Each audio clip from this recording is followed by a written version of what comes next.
Hi, it's Jen from Shabby Fabrics with a wonderful opportunity for you today. This is our newest pieced block of the month, Holiday Foliage, and that is the name of this collection. While it has a Christmassy name, I love that it's actually not that overtly Christmas and could definitely be left out well after Christmas. I love the 12 blocks, the piecing, the precision of that. How we'll be running our Block of the Month program, and it's limited spots. You've got to know that, it hurts our heart to turn away those that maybe learned about a Block of the Month a little bit later after it's sold out. So if you're thinking about this, be sure to grab your spot right away. They seem to be selling out faster than before. 12 blocks, but we're running that as a 7-month Block of the Month program where you get to make 6 unique blocks, but you get to make 2 of those blocks. And then in the 7th month, you'll be getting your finishing kit, all of that sashing, your cornerstones, inner border, outer border, and binding. Anytime we have a pieced block of the month, we love to offer you the option of an oops kit. And that's exactly what it means. If you make a mistake cutting, if you make a mistake piecing, this is a low-cost insurance policy where you can grab the oops kit at the same time you reserve your spot in the Block of the Month. When that first shipment goes out, we'll be sure to send that to you.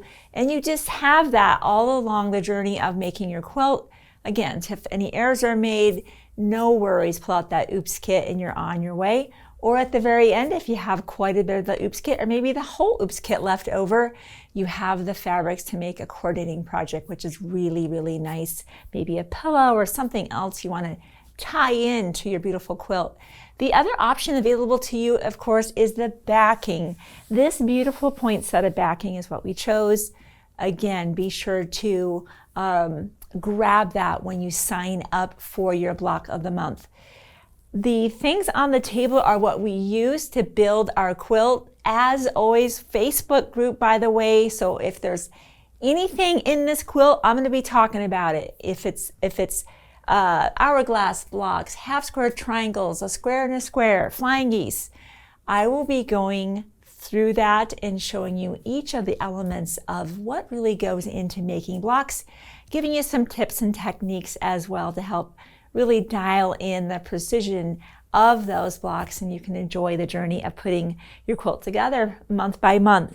Creative Grid is our ruler of choice, starting with our biggest ruler and really kind of coming down into some of the smaller rulers. 2 that I really want to call your attention to. The Ultimate Flying Geese, I'll definitely be going into detail in those supporting videos of how to use that. You may have already seen me do that. And the 4.5 inch is going to be a very important ruler for us as well, especially in our square and a square. We like to oversize those just a touch, and that 4.5. Many sections of these blocks end up at 4.5. We're going to be using this ruler over and over again. Obviously, the normal things that you're going to want to grab for when you are looking for that precise piecing: the fresh rotary blade, the fresh needle in the sewing machine, patchwork pins, a good thread. We used Aurifil on this. And my 2 new favorites are that diagonal seam tape and the seam guide setter, when it's got that nice kind of ridge. Once I set that location on my machine, these kind of adhesive strips, and they have a nice ridge on them, sit right along that, and I have a nice boundary to be able to sew those 1/4 inch seam allowances, and my blocks are coming out more accurate than they ever have before. Anytime, by the way, you're going to be using a square up tool like the 4.5 inch, we're certainly going to be doing the trim tool with the Ultimate Flying Geese. It's best when you can leave a block in position and rotate around that with a spinning mat, again, leading to more accuracy. Not absolutely imperative, but it's definitely helpful. So this is one that I love when we get to just really focus in on precise piecing. We get to see the joy of all of those points coming out just as we would like. I think it's a nice size quilt to either put on a wall or maybe display, over a couch, or of course give as a gift. So I invite you to join me. I'm looking very much forward to being able to show you each of the elements of these blocks. for our newest block of the month. I'll see you soon.